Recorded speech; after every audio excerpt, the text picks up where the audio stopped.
Bajo una tormenta que parecía arrancar el cielo en pedazos, una madre caminaba sola, con la ropa empapada y el corazón roto.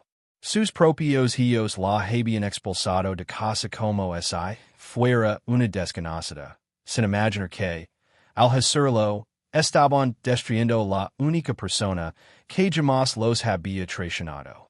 Pero lo que ellos no sabían era que esa mujer escondía un pasado que cambiaría todo. Un secreto tan poderoso, tan inesperado, que cuando saliera a la luz, Nenem dos tres conseguiría alejarse al espejo sin sentir vergüenza. La lluvia golpeaba con furia el techo de la vieja parada de autobús donde Elena buscó refugio después de ser expulsada. Sus manos temblaban, no solo por el frío, sino por la incredulidad. Nunca imaginó que aquel día, que comenzó como cualquier otro, terminaría siendo el día en que sus tres hijos la querían de la casa que ella misma había levantado con décadas de sacrificios. Y esa misma mañana, Elena estaba preparando pan casero, como hacía desde que enviudó. El aroma tibio llenaba la cocina cuando escuchó la puerta abrirse de golpe. Mateo, su hijo mayor, entró con el seno fruncido, seguido de Valerio y Tomás. Los tres juntos. Algo que casi nunca ocurría. Mamá, necesitamos hablar, dijo Mateo, sin siquiera saludar. Elena sonrió, creyendo que sería alguna noticia familiar. Claro, hijo, ¿quieren desayunar? Pero Valeria negó con impaciencia. No, mamá, no venimos a eso. Venimos a decir que tienes que ir de la casa. Elena sintió como el piso desaparecía bajo sus pies. De mi casa? Tomás, siempre el más calado, bajo la mirada. Mateo cruzó los brazos. Legalmente, la propiedad está a nombre de nosotros tres. Papa la puso así antes de morir. Bueno, necesitamos venderla. Elena apretó el delantal entre los dedos. Pero, ¿por qué? Ustedes tienen sus vidas, sus trabajos. Yo, no tengo a donde ir. Valeria soltó un suspiro lleno de desprecio. Mamá, no podemos cargar para siempre. No es justo. Tú ya vivís tu vida. Ahora nos toca vivir la nuestra. Las palabras atravesaron a Elena como cuchillos. Había pasado noches enteras cosiendo para pagar los estudios de Mateo. Había vendido su anillo de bodas para que Valeria tuviera dinero para iniciar su negocio. Había trabajado en firma para que Tomás pudiera terminar la universidad. Y ahora la estaban haciendo. Intento mantenerse firme.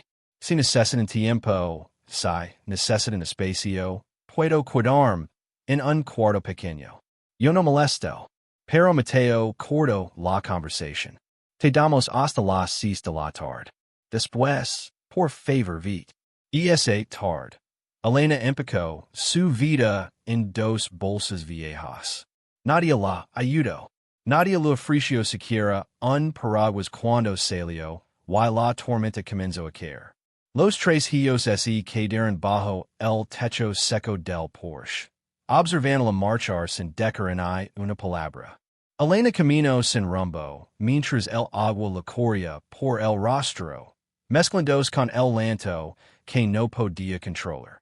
Pero mientras avanzaba por la carretera mojada, ocurrió algo inesperado. La lluvia pareció empujarla hacia una decisión que había evitado toda su vida. Dentro de una de sus bolsas lavaba una pequeña caja de madera, una caja que ocultaba un pasado del que nunca habló. Un pasado que, sus hijos conocieron, los haría herodilars de vergüenza. Muy pronto, ese pasado saldría a la luz. La lluvia no daba tregua, y Elena avanzaba con dificultad por el camino lleno de lodo.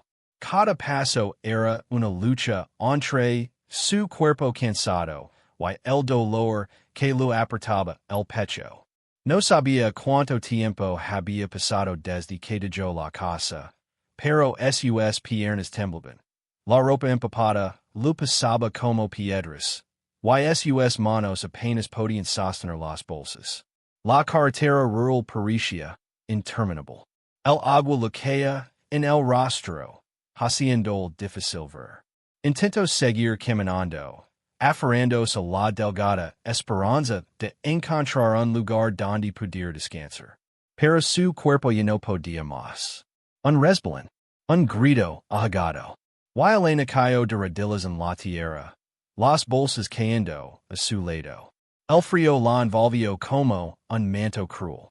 Intentó levantarse, pero sus brazos no respondieron. La cabeza le daba vueltas. Dios mío, murmuró apenas. ¿Qué hiciste mal para merecer esto? Durante años, Elena había escondido muchas cosas.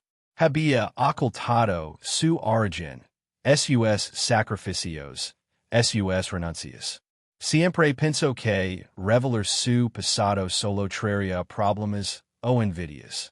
Pero ahora, tirada en el barro, abandonada por los tres que más amaba, se preguntó si había cometido un error al guardar tanto silencio. Su visión comenzó a nublarse. La lluvia, el dolor, la tristeza, todo se mezclaba en una tormenta que la arrastraba hacia la oscuridad. Su cuerpo cedió y cayó de lado en la carretera. La última imagen que alcanzó a ver fue el cielo gris llorando junto con ella. Cuando abrió los ojos, no estaba en el suelo. Estaba en una cama humilde, cubierta con una manta tibia que olía a jabón casero. Parpadeó varias veces confundida. Las paredes eran de madera, el techo tenía grietas antiguas, y junto a la ventana había una mesa con una jarra de agua. Estaba en una casa. Gracias a Dios, despertó, dijo una voz suave. Elena giró la cabeza y vio a una mujer de unos 50 años, piel bronceada por el sol y ojos buenos, de esos que transmiten paz sin decir una palabra. La mujer sostenía una taza humana entre las manos. Soy Rosa, dijo acercándose. Mi esposo la encontró desmayada en la carretera. Estaba helada, parecía que había estado caminando horas bajo la lluvia. Elena intentó incorporarse, pero Rosa la detuvo con firmeza cariñosa. Descansa. Todavía está débil. Viva esto. Lo hará bien. Elena tomó la taza. Era té de hierbas. El calor le devolvió un poco de vida. Perdón, susurró. No quería causar problemas. Rosa sonrió. No causó ningún problema, señora. Ayudar no pesa. Pero, ¿qué hacía sola a ese hora bajo esa tormenta? Elena dudó. ¿Cómo explicar que sus propios hijos la habían echado? ¿Cómo admitir que estaba sola? No porque así lo quisiera, sino porque quienes más debía confiar la habían rechazado. Mi quid sin hogar logro decker. Rosa bajó la mirada, comprendiendo el dolor escondido detrás de esa frase. No hizo más preguntas. Los días siguientes, Elena se recuperó poco a poco. Rosa y su esposo, Don Luis, la trataron como si fuera de la familia. Le ofrecieron comida, abrigo, conversación, cosas que sus propios hijos no le habían dado en años. Una noche, cuando el silencio llenaba la pequeña casa, Elena abrió la bolsa donde había guardado la caja de madera. La colocó sobre la mesa, temblorosa. Rosa, que pasaba por la sala, la vio observando aquella caja como si guardara un fantasma. ¿Qué hay ahí dentro? Preguntó con amabilidad. Elena tragó saliva. Mi pasado, uno que nunca conocí, ni siquiera mis hijos. Rosa se sentó frente a ella, con paciencia. A veces, el pasado es lo único que puede salvarnos. Elena acarició la calle. Tenía razón. El momento había llegado. Si quería entender cómo había llegado a este punto, tenía que enfrentarse a la verdad que ocultó toda su vida. Elena no podía quitarse el peso de la calle de madera de la mente.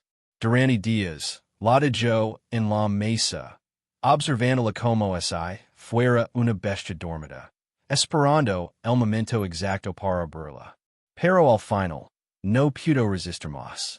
Con manos temblorosas, levantó la tapa. Dentro había fotos viejas, documentos, cartas amarillentas por el paso de los años. Algunas fotos mostraban a una joven Elena, con un vestido elegante, sonriendo en una mansión lujosa, rodeada de personas sofisticadas. Pero la mirada en sus ojos, y esa mezcla de miedo y decisión, era inconfundible. No era la Elena que todos conocen, la madre de familia sacrificada. Era una mujer que había tenido todo, pero que lo había dejado todo atrás por amor. Rosa observaba en silencio, sin interrumpir, mientras Elena hojaba las fotos con nostalgia. Finalmente, Elena se detuvo en una carta que estaba enterrada al fondo de la calle. La destabló con cuidado y comenzó a leer en voz baja, pero sus palabras eran fuertes, como si on pudieran caer hondo, incluso después de tantos años. Queridos padres, ha pasado más de un año desde que tomé mi decisión. Sé que ustedes no me han perdonado, pero quiero que sepan que fui feliz con mi elección. El hombre que elegí es todo lo que necesito. Humilde, amoroso, y me ha dado todo lo que jamás soñé. Puede que no sea rico, pero me hace sentir más valiosa que cualquier fortuna. Mis hijos son mi mayor tesoro y, aunque no tengo lujos, nunca me he sentido tan plena. Las palabras de Elena se quedaron suspendidas en el aire. Ella misma no podía evitar sentirse conmovida por lo que había escrito aquella joven. Aquella Elena que había tenido todo, pero lo había dejado ir sin darlo. La misma mujer que ahora, 30 años después, se encontraba en un rincón olvidado del mundo, lejos de todo aquello que alguna vez conoció. Rosa la observaba con una tristeza que la madre no había notado antes. Era como si, al abrir esa calle, se hubiera desnudado ante los ojos de una extraña, mostrando sus miedos, sus sacrificios, su amor. ¿Por qué nunca les hablaste esto a tus hijos?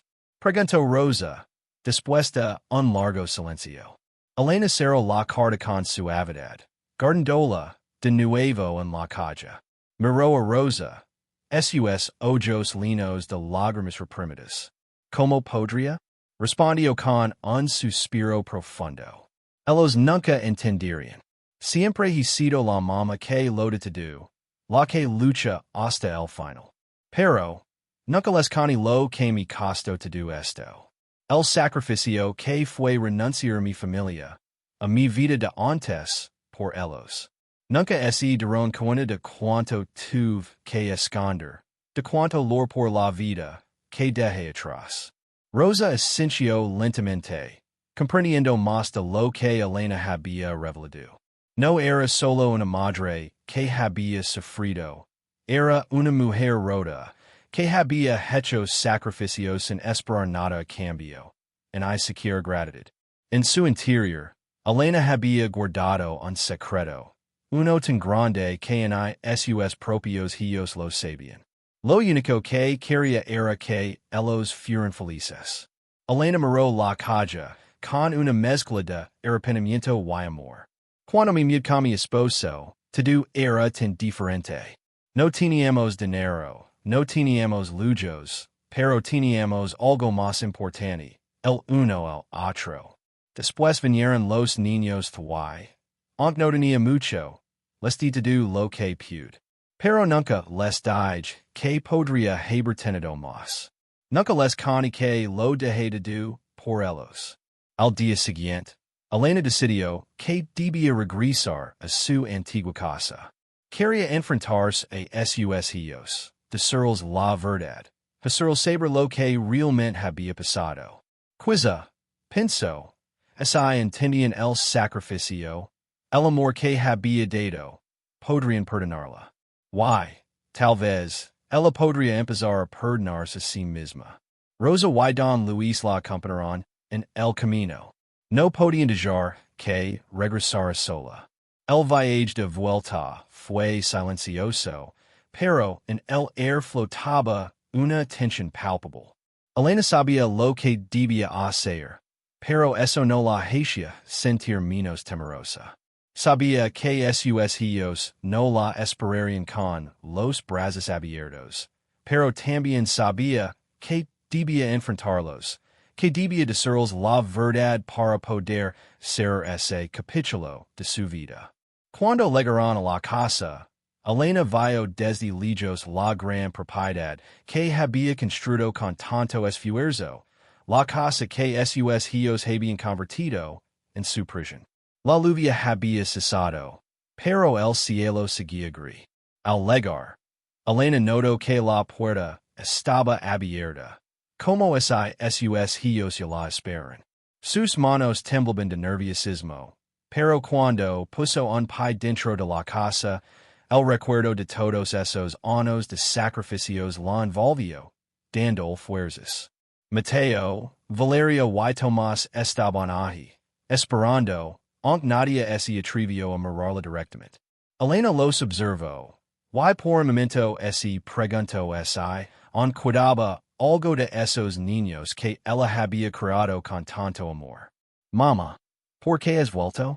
Preguntó Mateo, con una voz fría, sin mostrar un atisbo de arrepentimiento.